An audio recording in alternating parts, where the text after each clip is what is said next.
இன்று காலை 10 மணிக்கு சென்னை ஜவஹர்லால் நேரு ஸ்டேடியம்ல ஒரு நடிகன் தமிழகத்தின் முதல்வராக சத்திய பிரமாணம் செய்தார். ஆனால் அந்த சத்திய பிரமாணத்திற்கு முன்னால் 6 நாட்கள். அந்த 6 நாட்களில் என்ன நடந்தது?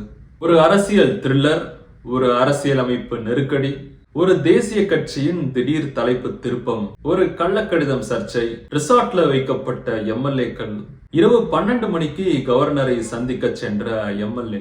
இதெல்லாம் நம்ம கேட்கறதுக்கே ஒரு ஹாலிவுட் த்ரில்லர் ஸ்கிரிப்ட் மாதிரி இருக்குல்ல. ஆனா இது ரியலா நடந்தது நம்ம தமிழகத்துல இந்த வாரத்துல என்னென்னலாம் நடந்தது அப்படின்னு நான் உங்களுக்கு தெளிவா சொல்றேன். எந்த கட்சி பக்கமும் சாயாமல் நேர்மையாக சொல்றேன். 1967 அந்த வருஷம் தமிழகத்துல என்ன நடந்தது தெரியுமா? அண்ணாதுரை சீஃப் மினிஸ்டர் ஆனாரா? அப்போ காங்கிரஸ் ஆட்சி அடியோட முடிஞ்சது. திராவிட இயக்கம் ஆட்சி அமைத்தது. அன்றிலிருந்து இன்று வரை 59 இயர்ஸ், 59 வருஷங்களாக டிஎம்கே ஏடிஎம்கே திமுக அதிமுக இது ஒரு பெண்டுலம் மாதிரி. இந்த கட்சி இல்லனா இந்த கட்சி, இது ஒரு குடும்பம் அப்படிதான் போயிட்டு இருந்தது. 59 வருஷங்களா வேற யாருமே ஆட்சிக்கு வரல. எம்ஜிஆர் வந்தார், அதிமுக பிறந்தது. ஜெயலலிதா வந்தார், அதிமுக.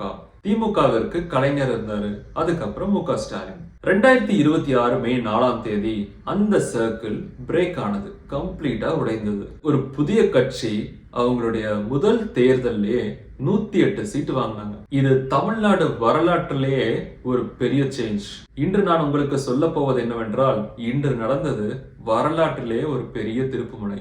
இந்த திருப்புமுனை எப்படி நடந்தது, அதற்கு பின்னால் என்ன இருக்கிறது, மேலும் இது ஒரு பெரிய மாற்றமா இல்ல இந்த மாற்றத்துக்கு பின்னால் ஒரு கொஸ்டின் மார்க் இருக்கா அப்படிங்கறத பத்தி நம்ம தெளிவா பார்க்கலாம். முதல்ல நம்ம கண்ணு முன்னாடி இருக்கிற டேட்டாஸை பார்க்கலாம். வாக்காளரோட வருகை 85.1%. தமிழக சட்டசபை தேர்தலையே இதுவரைக்கும் இல்லாத ஒரு வேல்யூ. இதை வெறும் வேல்யூவாக மட்டும் நம்ம பார்க்காம தமிழக மக்கள் ஏதோ மாற்றம் எதிர்பார்த்திருக்காங்க அப்படின்னு கூட சொல்லலாம். ஏன்னா மக்கள் வீட்டை விட்டு வெளியே வந்தாங்க, லைன்ல நின்னாங்க, அவங்க ஏதோ ஒரு மாற்றம் தேவை அப்படின்னு சொல்லி அவங்களுடைய ஓட்டை பதிவு பண்ணாங்க. அதனுடைய அதிகமான எண்ணிக்கை தான் இந்த 85.1%. இதுல தாவேகா 108 சீட்டு வின் பண்ணாங்க. அதே சமயம் திமுக 59 சீட்டு ஜெயிச்சிருந்தாங்க. ஆனா 2021 ஸ்டாட்ஸ் எடுத்து பாருங்க, 159 சீட்டு, இப்ப வெறும் 59 சீட்டு. 100 சீட் எங்க போச்சு? இன்னும் ஏடிஎம்கேயோட நிலைமை இன்னும் பரிதாபம், 47 சீட்டு. இதை ஒரு ட்ரையாங்குலேஷன் ஸ்ட்ராட்டஜின்னு சொல்லலாம். ஏன்னா திமுக அதிமுக கிட்ட இருந்து பிரிஞ்ச சீட்டு தாவேகாக்கு போயிருக்கு. இருந்தாலும் தாவேகாக்கு ஓட்டு போட்டவங்களோட பெர்சன்டேஜ் 35% தான். இந்த பெர்சன்டேஜை பத்தி நம்ம தெரிஞ்சுக்கிறதுக்கு முன்னாடி நம்ம ஊர்ல வின் பண்றதுக்கான தகுதி என்ன அப்படின்னு பாத்தீங்கன்னா, first past the post system, அதாவது FPTP அடிப்படையில தான் வெற்றி யாருக்கு அப்படிங்கிறது சொல்லப்படுது. ஃபார் எக்ஸாம்பிள் 35% ஒரு கட்சி எடுத்திருக்கு, 34% இன்னொரு கட்சி எடுத்திருக்கு, 32% இன்னொரு கட்சி எடுத்திருக்கு அப்படின்னா இதுல யார் அதிக பெர்சன்டேஜ் எடுத்துக்கிறாங்களோ அவங்க தான் வெற்றி பெற்றவர்கள். பெரும்பான்மை த்ரெஷோல்டு லிமிட் பாத்தீங்கன்னா 118. இப்ப தாவேகா 108 சீட்டு ஜெயிச்சிருக்கு, இன்னொரு 10 சீட்டு வந்து ஆட்சி அமைக்கலாம். கரெக்டா? இப்போ தாவேகாக்கு ஓட்டு போட்டவங்களுடைய பெர்சன்டேஜ் வெறும் 35%. மொத்த 65% யாருக்கு ஓட்டு போட்டிருக்காங்க? சோ அந்த 35% ஆஃப் த பீப்புள் தாவேகாக்கு சப்போர்ட் பண்ணிருக்காங்க. ரிமைனிங் பீப்புள் வந்து தாவேகாக்கு சப்போர்ட் பண்ணல, வேற கட்சிகளுக்கு ஓட்டு போட்டிருக்காங்க. சரியா?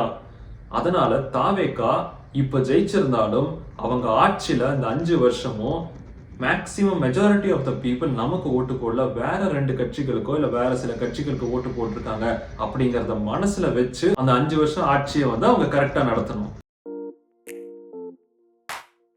நண்பர்களே, மே 4ஆம் தேதி எலெக்ஷன் ரிசல்ட் வந்தது. அதுல தாவேகா 108 சீட் எடுத்திருந்தது.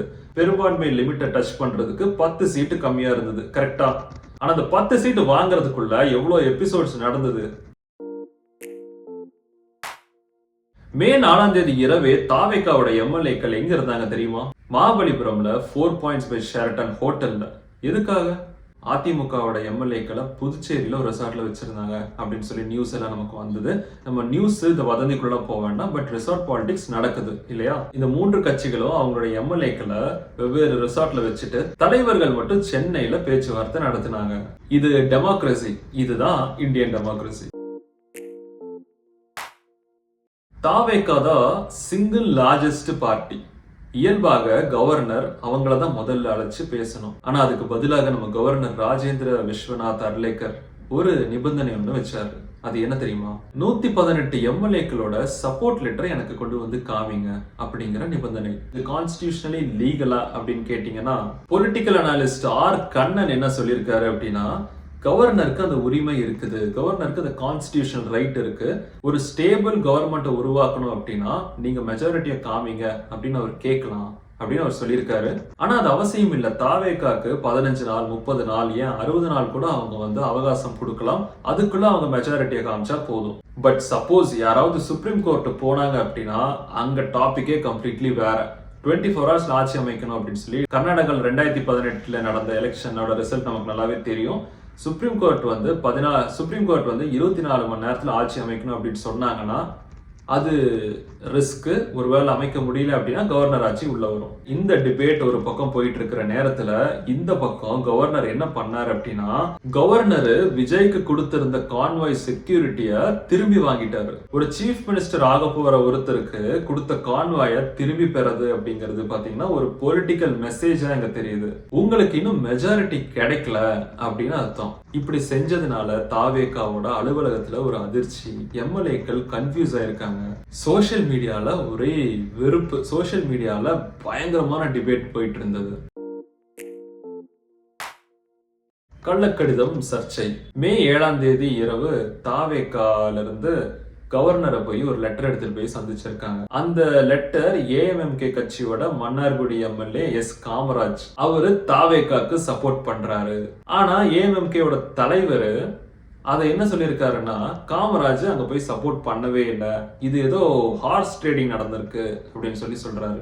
அந்த லெட்டர் வந்து போலி, அது ஃபோர்ஜரி, தாவேகா வந்து இந்த மாதிரி ஊழல் பண்ண மாட்டேன், தூய கட்சி அப்படின்னு சொல்லிட்டு இந்த மாதிரி இல்லீகலா நிறைய விஷயம் பண்றாங்க அப்படின்னு சொல்லி அவரு ஒரு குற்றத்தை எடுத்து வைக்கிறாரு. ஆனா தாவேகா சைட் இருந்து ஒரு வீடியோ வெளியிட்டாங்க. அது என்னன்னா, காமராஜ் கார்ல உட்காந்து சைன் போடுற மாதிரி. இந்த வீடியோ நீங்க எல்லாருமே பார்த்துருப்பீங்க. இந்த வீடியோவை ஏஎம்எம்கே சைட்ல இருந்து தலைவர் என்ன சொல்றாருன்னா, இது ஏஐல கூட பண்ணலாம், எம்எல்ஏ அங்க போகவே இல்லை அப்படின்னு சொல்றாங்க. இப்ப எப்படி ஆயிடுச்சுன்னு பாத்தீங்கன்னா, கவர்னருக்கு ஒரு டைம் கிடையாது. நைட்டு 12 மணி, காலையில, சாயந்தரம்னு இஷ்டத்துக்கு போய் கவர்னரை சந்திக்கிறாங்க எல்லாரும். எம்எல்ஏ காமராஜ் நைட்டு 12 மணிக்கு கவர்னர் ஆபீஸ்க்கு கூட்டிட்டு போயிருக்காங்க. அங்க உள்ள என்ன பேசினாங்கிறது நம்ம யாருக்குமே தெரியாது. நண்பர்களே, இதுதான் இந்தியன் பாலிடிக்ஸ். இங்க எந்த கட்சியுமே தூய கட்சி கிடையாது, அதை புரிஞ்சுக்கோங்க. இதை நான் லாஜிக்கலா எந்த கட்சி சைடும் சாயாம நியூட்ரலா நின்று இதை நான் சொல்றேன். விசிகே தலைவர் தோல் திருமாவளவன் இந்த கட்சியில 2 விசிகே எம்எல்ஏகள் ஜெயிச்சிருக்கிறாங்க. தாவேகா பெரும்பான்மை 118 சீட்டு தோற்றதுக்கு இவங்க முக்கிய காரணம். ஆனா திருமாவளவன் சப்போர்ட் தருவாரா? அவருக்கான சில விஷயங்களை எடுத்து முன்வைப்பார் இல்லையா? ஆனா கடைசியில பிரஸ் மீட்ல அவர் என்ன சொன்னாருன்னா, நாங்க வந்து இந்த தாவேகா ஆட்சி அமைக்கிறதுக்கு நாங்க எங்களுடைய சப்போர்ட்டை கொடுக்குறோம், நாங்க வெளியே இருந்து சப்போர்ட் பண்றோம் அப்படிங்கிற ஒரு வார்த்தையை அவர் கொடுத்திருக்காரு. விசிகேயோட சப்போர்ட்டை இப்ப சேர்ந்து மொத்தம் 120.